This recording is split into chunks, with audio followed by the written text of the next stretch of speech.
It's also important for us to say a prayer for our nation on page 152. We pray for all who hold positions of leadership and responsibility in our national life. Let your blessing rest upon them and make them responsive to your will, so that our nation may be to the world an example of justice and compassion.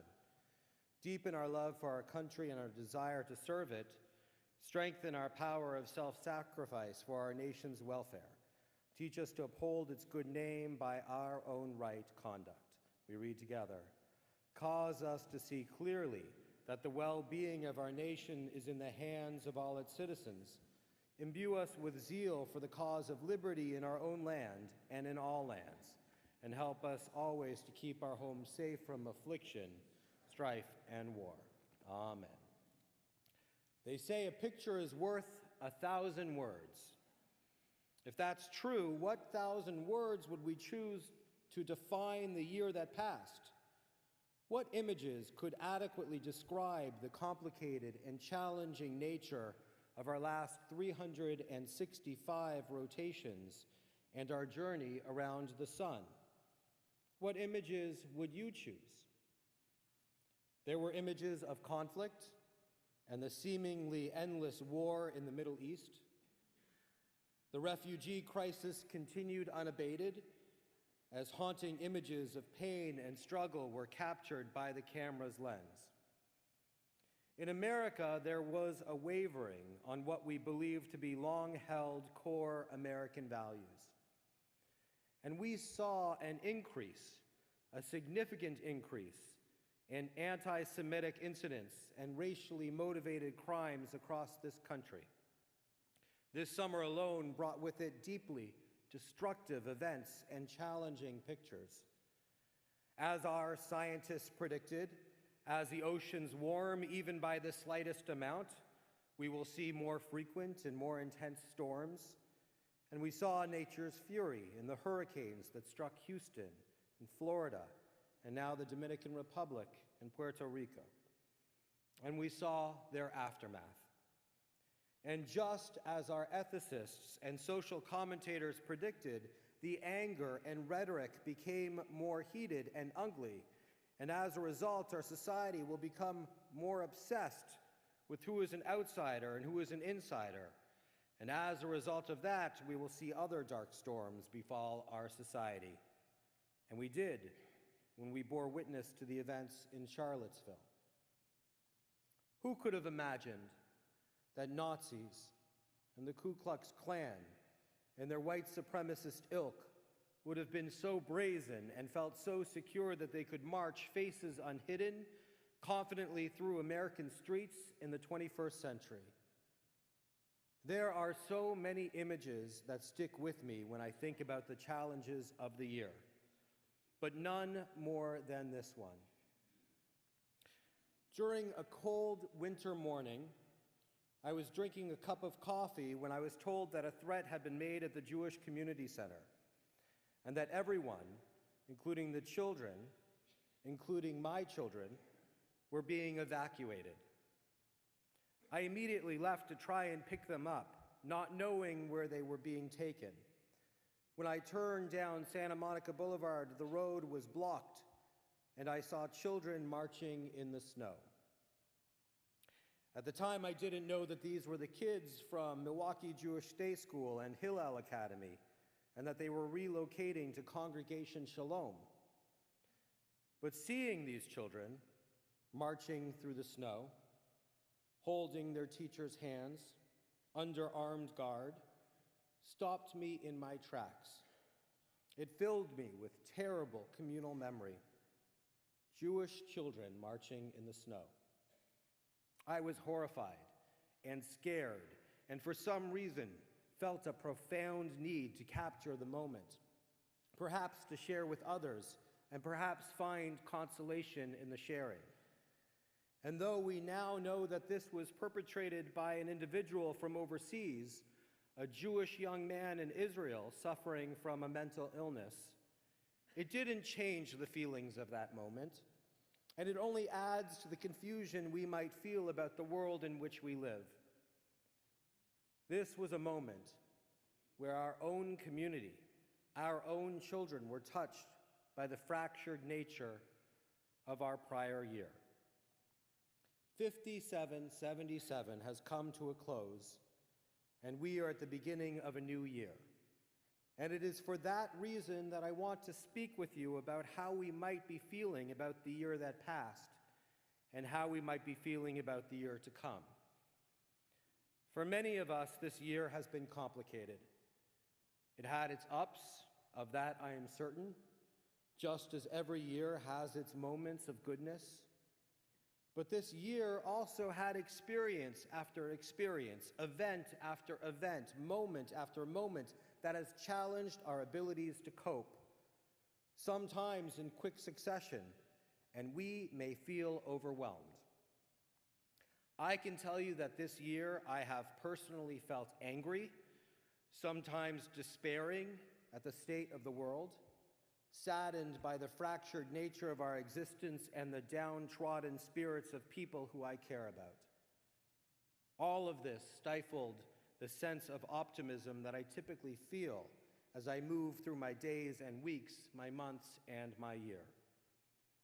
And I have, like so many, at times sought refuge from the world and placed my focus on the sunshine that emanates from my home and my wife and my children, and yet I cannot ignore the image of my children in the snow. And though this summer my family and I stood in the sunshine of an Ocean City beach, and no, I didn't lose my keys driving there this year, I could not escape the knowledge that, like the eclipse that so enthralled our nation, a shadow was cast upon that brightness. For when those Charlottesville marchers chanted, "Jews will not replace us, you will not replace us," they were talking about you and me and all of our children too. And as we were gazing out at the sea, I could not escape the knowledge that somewhere out there amidst the Atlantic, a storm was forming that would strike and upturn the well-being of our nation. A storm real or imagined, figurative or literal. I have not been my normal optimistic self this year, and I'm certain you can plainly hear it. But I do not believe it is optimism that we need right now. Let me explain. When I was a student studying at Hebrew Union College in Cincinnati, in my free time I would go to museums. One museum that Cincinnati has particular reason to be proud of opened while I was there. It was the National Underground Railroad Freedom Center. It's a fabulous place. It's more than a museum, it's a living testament to the experience of all those who strove and those who still strive for freedom. The exhibits, as one might imagine, are painful and difficult.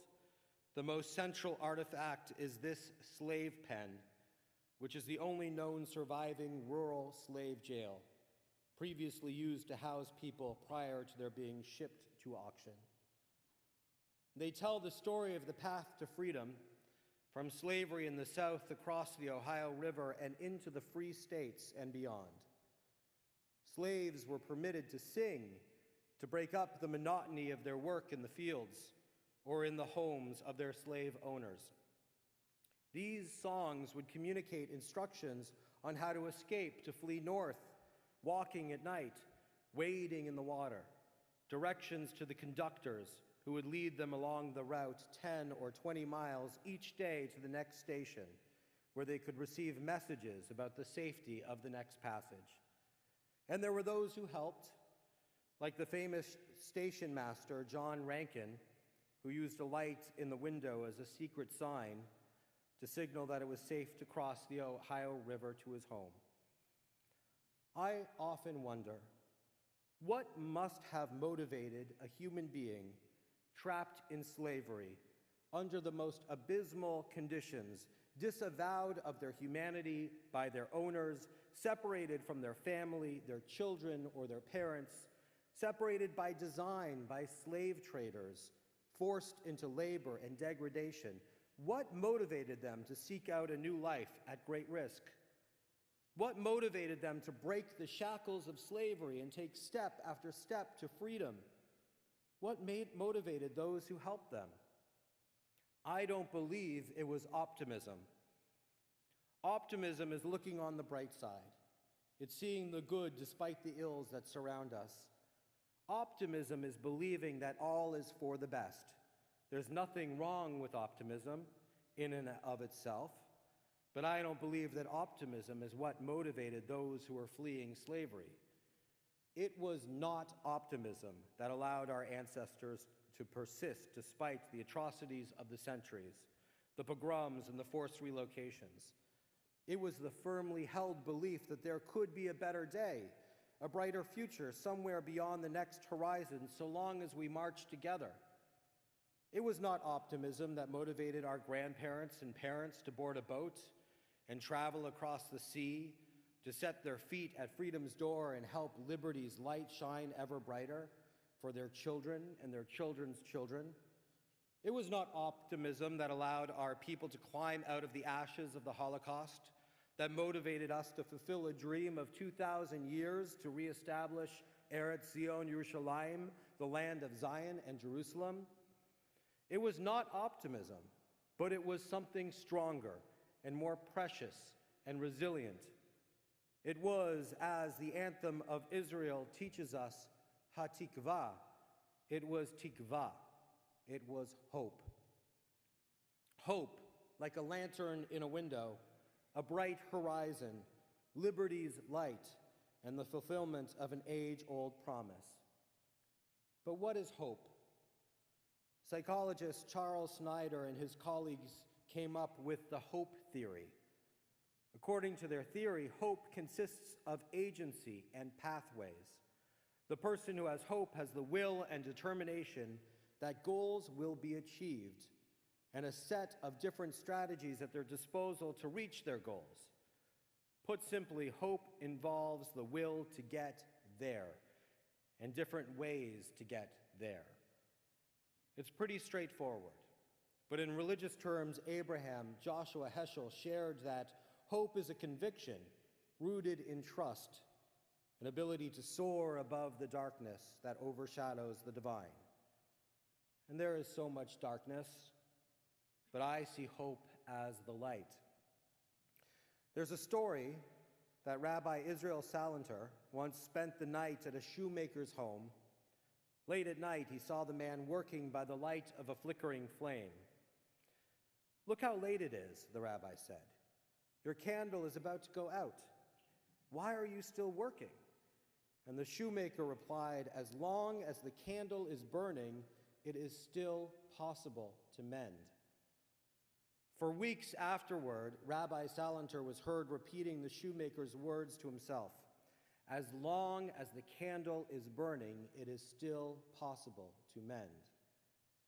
As long as the candle burns, as long as the spark of life and hope still shines, we can mend and heal, seek forgiveness and reconciliation, and begin again. As we leave the year 5777 behind and begin the year 5778, I may not be optimistic, but I am hopeful. I am hopeful that we can mend. Hope isn't just an aspect of our Jewish history or of our American history. Hope is an integral element of our spiritual teachings. It's part of the very fabric of our Jewish lives. When we are born and are named, each of us is placed in what we call Elijah's chair. Elijah, it is told, will let us know when the perfection of the world may occur, when the Messiah will come. By placing every child in Elijah's chair, we are affirming our hope and our belief that every child has the potential to bring wholeness, healing, and perfection to the world in which we live. It is the hope of every parent, grandparent, every friend and relative, when we seat that new life in Elijah's chair, that the world will be better for that child and that that child will make the world better.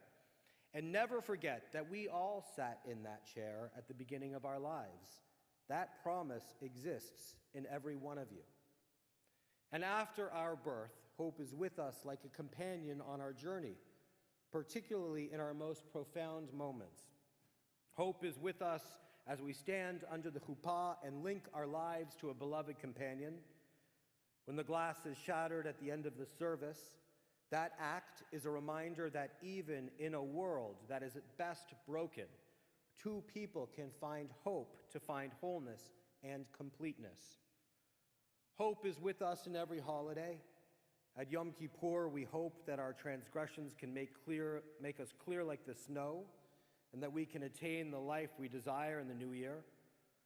Hope is with us during the festival of Sukkot as we dwell in fragile booths open to the elements and open to our neighbors, with open hearts, vulnerable to the elements, but with hope in the sanctity that comes when we do not fear the stranger. Hope is with us in the darkness of winter as we commemorate the miracle of the 8 days of light. The miracle being not that enough oil for one day lasted for 8, but the true miracle was that someone had enough hope in their heart that the light would persist for the needed time, that they dared kindle the flame to begin with. Hope is with us when we gather around our Seder tables and we lift a glass and recite words that have been on the lips of our ancestors for generations, next year in Jerusalem. Hope is a constant companion, even in death. Hope is with us when we reach the end of our days and enter into eternity. Rava, a great Talmudic scholar, taught that when we die, we are asked 7 questions in heaven, and these questions all carry with them the profound meaning, but the 4th of those 7 is slightly mysterious. Tzipita li Yeshua. Did you await salvation? What does this mean? Throughout our history, our ancestors faced profound challenges, but they never gave up. They never thought that life couldn't get better. Some placed their belief in faith and some placed their belief in action, but all had a sense of hope in the future. A great modern educator, Dr. Ron Wolfson, rightfully translates Tzipita Yeshua to mean, did you have hope in your heart? Why is this question so important that it merits being asked when we die? Why isn't the question about optimism? Because hope bookends our life. Hope is with us at the beginning, and it is with us in the end. Hope is with us in the moments in between. It defines us. This question, did you have hope in your heart, speaks to the very core of our humanity because it will dictate our actions. Rabbi Jonathan Sacks taught optimism is the belief that things will get better. Hope is the belief that together we can make things better. Optimism is a passive virtue, hope an active one. It takes no courage to be an optimist, but it takes a great deal of courage to have hope. Knowing what we do of our past, no Jew can be an optimist, but Jews have never, despite a history of sometimes awful suffering, given up hope. Let us not be passive in this endeavor of life. Hope allows us to see where we wish to go and gives us the strength to make it so. Hope is like a map, and we have an obligation to take step after step to make our visions of the future a reality. Imagine the world you want to create. We may feel distant from that world, but let hope be your guide and take steps towards the promise of a better future. They say an image is worth 1,000 words, but maybe 1,000 words falls short. For when we review our focus and change our frame, perhaps that's when we see the light of hope. It's true, there were images of conflict, but there were also images of hope and peace. The refugee crisis continued uprooting families, but there were also images of families reunited with hope rekindled, families finding wholeness in compassionate countries, willing to provide a haven and a shelter. In America, we saw hope when unlikely friends and unlikely allies raised their voices together to protect our core values. And it gave me hope when friends near and far took a stand in support of our safety and security. In the midst of the ferocious storms that ravaged the south coast of our nation, we saw in the eye of a storm hopeful light in the form of the best humanity has to offer. And though the cameras were trained on the horrible image of hatred incarnate in Charlottesville, there were images of hope and unity, light and goodness that are a far greater reflection of who we are as a nation. There were so many images that stick with me when I think about the challenges of the year, and still none more than this one. So they say an image is worth 1,000 words, but let me tell you what words this picture doesn't tell you. Our children were always under the watchful eyes of their teachers and our police officers.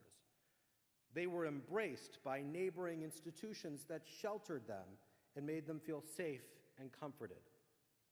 I don't mean to toot our own shofar, but you should feel pride in the staff of your congregation for being one of those shelters. The staffs of the JCC, the Milwaukee Jewish Day School, and Hillel Academy made certain that our children were protected. Many of the children believed they went on a fun parade. I was told that some of the children have said it was their favorite day at school. My daughter Hannah loved that day. And when parents with tears in their eyes and concern on their faces picked up their precious ones, they were embraced and soothed and reassured by the sensitive staffs of those institutions. In the wake of the following bomb threats, the Jewish institutions communicated and planned in tremendously thoughtful ways. The Milwaukee Jewish Federation helped coordinate increased security, and as they did, so too did our elected officials and our government entities. The next day after this picture was taken, I found on my desk flowers from the Islamic Society of Milwaukee and communication from our neighboring imam, calling us their brothers and sisters, offering volunteers from his mosque to protect our buildings and our children. It's my understanding that the outpouring of love and generosity of spirits that the JCC, MJDS, and Hillel Academy received from neighboring institutions and churches was awe-inspiring. It was a time of darkness, but it was also a time of light. And in those dark moments, I found a profound sense of hope. Hope in our community, hope in Milwaukee, and hope in our nation. Tomorrow, we will read our creation story. And amidst the commentary on these chapters is a story of the first sunsets that I find meaningful. On the day Adam and Eve were created, they saw the sunset and were afraid that the world would cease to exist. They had no frame of reference. As the darkness fell, Adam and Eve had no way of knowing that the sun would inevitably arise once again. And Adam and Eve cried all night. But the next morning, when the sun rose, they realized that this might be the sun's regular pattern. The following night, as the sun set, they did not fear, for they each had hope in their hearts that the sun would arise again. But the story doesn't end there. A week after they were created, Adam and Eve had a similar experience when they noticed a steady decrease in the moon's light. This went on for 2 weeks until one night the moon did not appear. Eve found Adam on the ground crying because of Adam's fear that the world would cease to exist. But Eve remembered the lesson of the sunrise, and she had hope in her heart. She comforted Adam, saying that the Creator would want them to live on and fulfill their purpose in the world. And somehow the night sky would light again. And indeed, the very next evening, both watched the moon reemerge, one sliver at a time. Rosh Hashanah is the beginning of the new moon. At this moment, when the night sky is at its darkest, at the turning of the year, each of us is Eve, and each of us is Adam. Do we have hope in our hearts that the light will reemerge? Do we recognize that each night a sliver of light will bring a brighter and more brilliant night sky? The year 5777 has come to an end. There was bitterness and there was sweetness. There was shadow and there was light, sadness and joy. And I fear that the challenges born of that year will continue into the present one. There will be photographs filled with light and photographs filled with darkness. But of this I am certain: the sun will rise again, the night sky will fill with light, and we will mend, so long as the candle of hope is lit.